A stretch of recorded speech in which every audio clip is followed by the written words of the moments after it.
छत्रपती संभाजी महाराज हे धर्मवीर की स्वराज्य रक्षक। जय शिवराय। अमोल ते अनमोलच्या आजच्या व्हिडिओमध्ये तुमचं मनापासून स्वागत आहे। खरं तर आजचा व्हिडिओ जो महाराष्ट्रात सध्या जी चर्चा सुरू आहे, जो वाद सुरू आहे, त्यावर भाष्य करणारा व्हिडिओ आहे।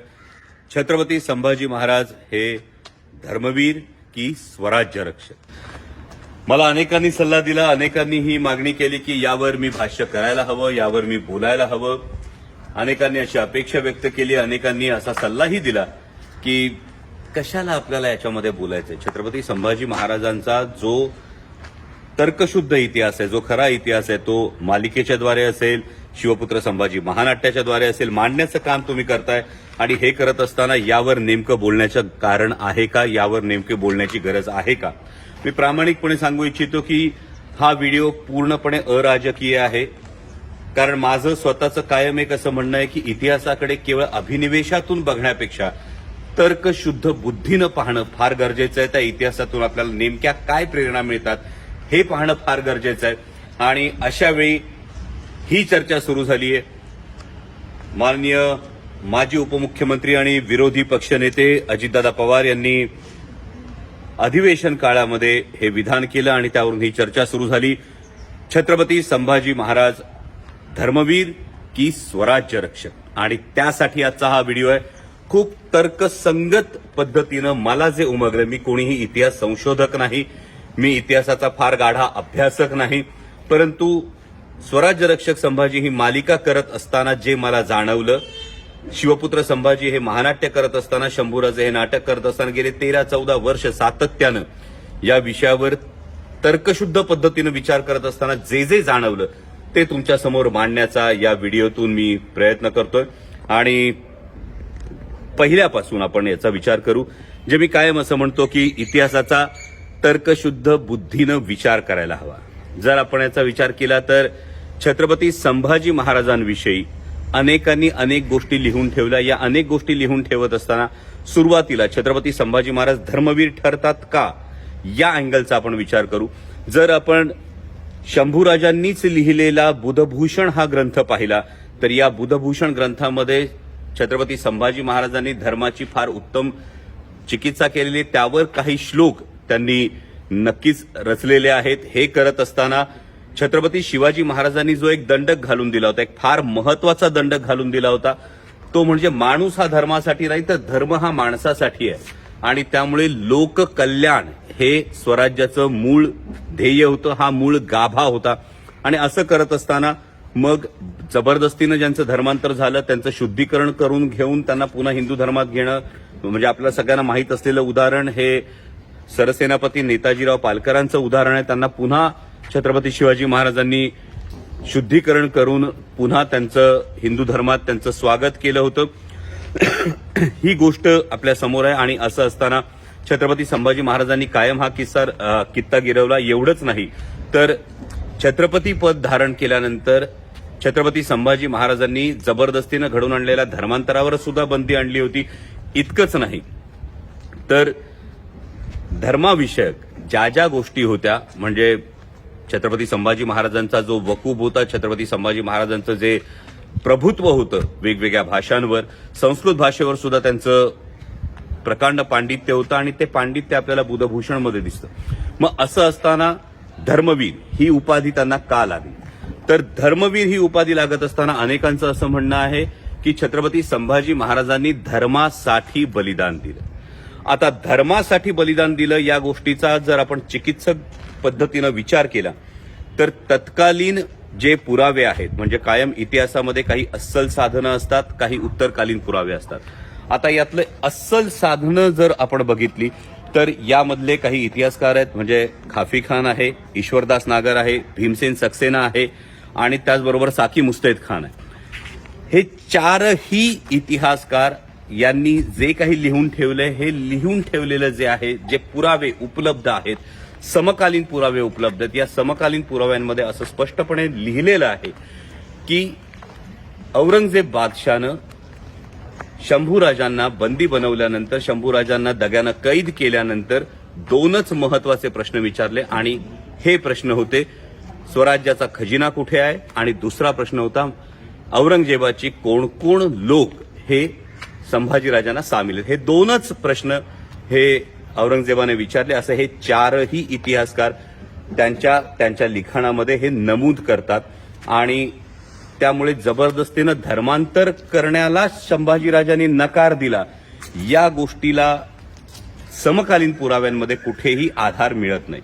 दुसरी फार महत्वाची गोष्ट होते की ही केवळ सत्ता वर्चस्वाची लढाई होती की ही धर्मयुद्ध होतं. जर हे धर्मयुद्ध असेल तर आपण पाहिलं तर एक फार महत्वाची गोष्ट समोर येते की याच औरंगजेब बादशाहनं आदिलशाही नेस्तनाबूत केली, कुतुबशाही नेस्तनाबूत केली. याच औरंगजेब बादशाहनं सख्या जन्मदात्या आपल्या बापाला हाल करून मारलं, सख्या भावांची याने कत्तल केली. आणि त्यामुळे हे धर्मयुद्ध असण्यापेक्षा जास्त महत्वाचं लॉजिकली जे दिसतं ते म्हणजे ही सत्ता वर्चस्वाची लढाई होती. आणि काबूल ते बंगाल सल्तनत असणाऱ्या औरंगजेबाला 8-9 वर्ष अक्षरशः या दख्खनमध्ये फरफटवलं होतं छत्रपती संभाजी महाराजांनी. आणि त्यामुळे हे धर्मयुद्ध होत नाही. मग औरंगजेबाचा जो एक बुरखा होता, औरंगजेबाचं सातत्यानं जे धर्माविषयक एक गोष्ट होती, म्हणजे डॉक्टर जयसिंगराव पवार याविषयी लिहितात. डॉक्टर जयसिंगराव पवार इतके मोठे अभ्यासक आहेत, ते म्हणतात की ही शक्यता नाकारता येत नाही, पण ही शक्यता नाकारता येत नाही असं ते म्हणतात. आणि त्याबरोबर जी उत्तरकालीन जी साधनं आहेत, म्हणजे त्यामधली 2 महत्वाची साधनं येतात, ती म्हणजे सभासदाची बखरी येते आणि मल्हार रामराव चिटणीसांची बखर येते. आता चिटणीसांच्या बखरीमध्ये अनेक गोष्टी अशा लिहिल्या गेल्या, अनेक गोष्टी रंगवल्या गेल्या.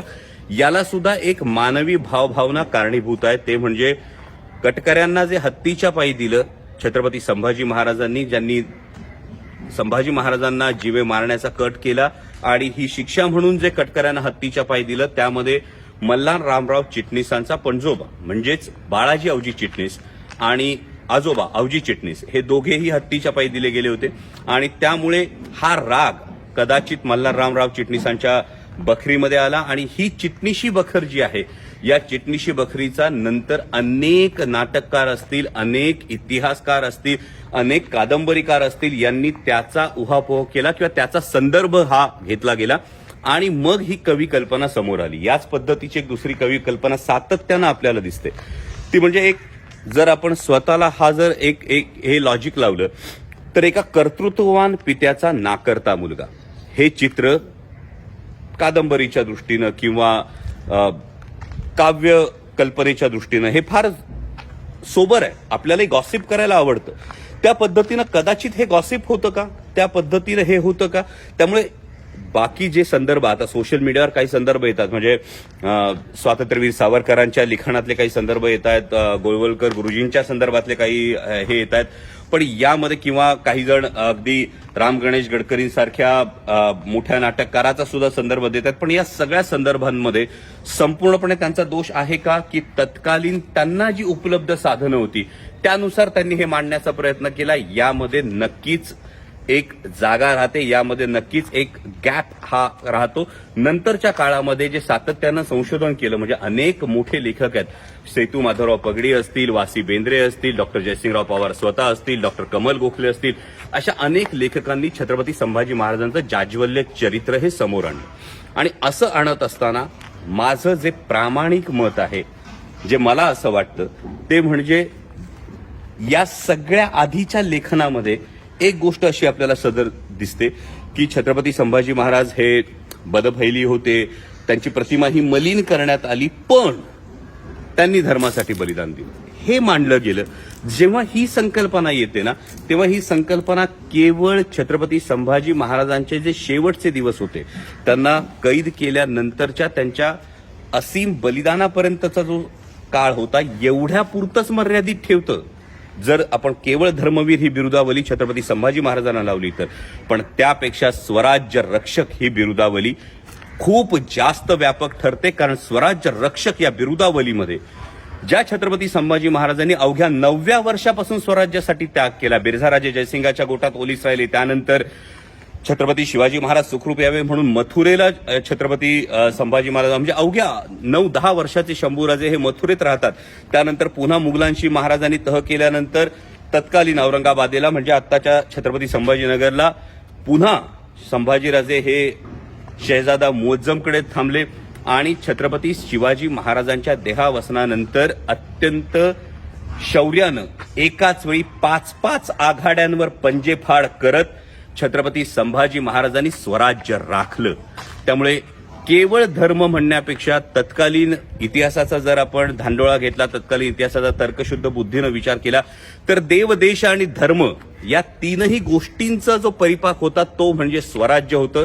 छत्रपती शिवाजी महाराजांनी निर्माण केलेलं आणि या स्वराज्याचं रक्षण म्हणजे मी सुरुवातीलाही म्हणालो, विचार करा स्वराज्याचा एक सुभा जो होता ना, म्हणजे औरंगजेबाच्या राज्यामध्ये एकूण 28 सुभे होते आणि त्यातला एक सुभा हा स्वराज्याच्या एकूण आकारमानाच्या 2.5 ते 3 पट होता. म्हणजे एवढ्या बलाढ्य सम्राटाला, एवढ्या मोठ्या शहेनशहाला या पद्धतीनं मुकाबला करणं आणि स्वराज्याचा एकही किल्ला जाऊ न देणं, हे जे छत्रपती संभाजी महाराजांचं शौर्य आहे, हे शौर्य स्वराज्य रक्षक या बिरुदावलीमध्ये जास्त अधोरेखित होतं असं माझं प्रामाणिक मत आहे. आणि हे होत असताना यावर कोणताही वाद निर्माण करण्यापेक्षा मला असं वाटतं की त्यातून नेमकी आपण कोणती प्रेरणा घेत आहोत, त्या इतिहासाकडून आपण नेमकी कोणती प्रेरणा घेत आहोत. म्हणजे पित्याची आज्ञा शिरसावंद्य मानून आपल्या प्राणांची कुरवंडी करणाऱ्या, प्राणांची आहुती देणाऱ्या छत्रपती संभाजी महाराजांची ही पितृभक्ती घ्यायची, त्यांची ही स्वराज्यभक्ती घ्यायची, त्यांची ही या मातृभूमीप्रती असणारी भक्ती घ्यायची. या गोष्टी आपण खरं तर नमूद केल्या पाहिजेत. कारण छत्रपती संभाजी महाराजांचं जे बलिदान आहे, या बलिदानानं एक फार मोठी प्रेरणा या हिंदुस्थानाला दिली आणि ती प्रेरणा होती की छत्रपती संभाजी महाराजांच्या बलिदानानंतर 18 वर्ष सर्वसामान्य रयत लढली. ज्या पद्धतीनं औरंगजेबानं छत्रपती संभाजी महाराजांची हत्या केली त्याचा एक राग म्हणू शकतो, छत्रपती संभाजी महाराजांच्या बलिदानामुळे मिळालेली प्रेरणा म्हणू शकतो. 18 वर्ष सर्वसामान्य रयत लढली आणि काबूल ते बंगाल सल्तनत असलेल्या औरंगजेबाला परत स्वतःच्या राजधानीत जाता आलं नाही, परत स्वतःच्या राज्यात जाता आलं नाही. त्याची कबर या दख्खनमध्येच खोदली गेली. हा मराठ्यांचा सर्वोच्च पराक्रम आहे आणि त्यामुळे केवळ धर्मासाठी बलिदान दिलं असं म्हणणं, हा मला असं वाटतं छत्रपती संभाजी महाराजांच्या जाज्वल्य चरित्रावर, छत्रपती संभाजी महाराजांच्या शौर्याचा हा पूर्णपणे न्याय देणं होत नाही. उलट स्वराज्य रक्षक या बिरुदावलीनं छत्रपती संभाजी महाराजांचं जे व्यापक कार्य होतं, या कार्याला फार मोठा न्याय दिला जातो. म्हणजे एकाच वेळी 16 भाषांवर असणारं त्यांचं प्रभुत्व असेल, नखशिखा, नायिकाभेद, 7 शतक, बुधभूषण असे 4 ग्रंथ लिहिणं असेल, एकाच वेळी 5 आघाड्यांवर मी कायम पंजेफाड म्हणतो, एकमेव राजा आहे ज्यानं परकीय सत्तेला सुद्धा गुडघे टेकायला भाग पाडलं होतं. म्हणजे छत्रपती संभाजी महाराजांची जी गोवा मोहीम होती, पोर्तुगीज जे इंग्रजांच्या पाठोपाठ जे फार मोठं राज्य होतं, या पोर्तुगीजांना दे माय धरणी ठाय करून ठेवणारे छत्रपती संभाजी महाराज होते. त्यामुळे जो हा स्वराज्याचा छावा होता, शिवसिंहाचा छावा होता, छत्रपती संभाजी महाराज होते, त्यांच्या कार्यकर्तृत्वाला खरा न्याय हा स्वराज्य रक्षक या बिरुदावलीमुळेच मिळू शकतो असं माझं प्रामाणिक मत आहे. यामध्ये कोणताही राजकीय हेतू नाही. पण जर आपण तर्कसंगत पद्धतीनं पाहिलं तर हे अवघड आहे. कारण अनेक वर्ष एक गोष्ट आपल्या मनावर बिंबवण्यात आलेली आहे. पण हा जो पण आहे की छत्रपती संभाजी महाराज असे होते पण त्यांनी एवढंच केलं म्हणून ते एक प्रतीक, कदाचित उजव्या विचारसरणीच्या लोकांनी हे प्रतीक समोर आणलं असेल. हे धार्मिक प्रतीक म्हणून छत्रपती संभाजी महाराजांचं बलिदान समोर आणलेलं असू शकतं. परंतु जर तर्कशुद्ध पद्धतीनं समकालीन पुराव्यांचा जर विचार केला तर या सगळ्या गोष्टींतून माझ्या धाकल्या धन्यांसाठी, छत्रपती संभाजी महाराजांसाठी धर्मवीर या बिरुदावलीपेक्षाही स्वराज्य रक्षक ही बिरुदावली व्यापक ठरते. आणि आज योगायोग आहे की ज्या ठिकाणी स्वराज्य रक्षक संभाजी ही मालिका झाली, जिचं चित्रीकरण झालं, त्याच ठिकाणी उभं राहून हा व्हिडिओ करतोय. व्हिडिओ आवडला तर जरूर शेअर करा आणि हो, यावर कोणत्याही राजकीय हेतूनं अकारण टीका टिप्पणी करण्यापेक्षा तर्कशुद्ध बुद्धीनं याचा विचार करा. तुमच्याकडे जर कुठलं समकालीन पुरावा असेल, अस्सल पुरावा असेल तर जरूर तो समोर आणा. पण समकालीन पुरावा हा त्या काळातल्या इतिहासकारांनी, त्या काळातल्या नोंदी ठेवणाऱ्या लोकांनी लिहिलेला असतो, त्याला समकालीन पुरावा म्हणतो. असा अस्सल पुरावा अजून तरी माझ्या वाचनात नाही. त्यामुळे माझं मत हे आहे की छत्रपती संभाजी महाराजांविषयी बिरुदावली लावत असताना धर्मवीर या बिरुदावलीपेक्षा स्वराज्य रक्षक ही बिरुदावली जास्त व्यापक आहे. या मातीसाठी, या मातृभूमीसाठी लढत असताना प्राणांची आहुती देऊन एक असीम प्रेरणा सर्वसामान्यांना लढण्यासाठी दिली असेल तर ती छत्रपती संभाजी महाराजांनी दिली. आणि म्हणून माझ्यासाठी छत्रपती संभाजी महाराज हे स्वराज्य रक्षक ही बिरुदावली त्यांना जास्त शोभून दिसते. धन्यवाद. जय शिवराय.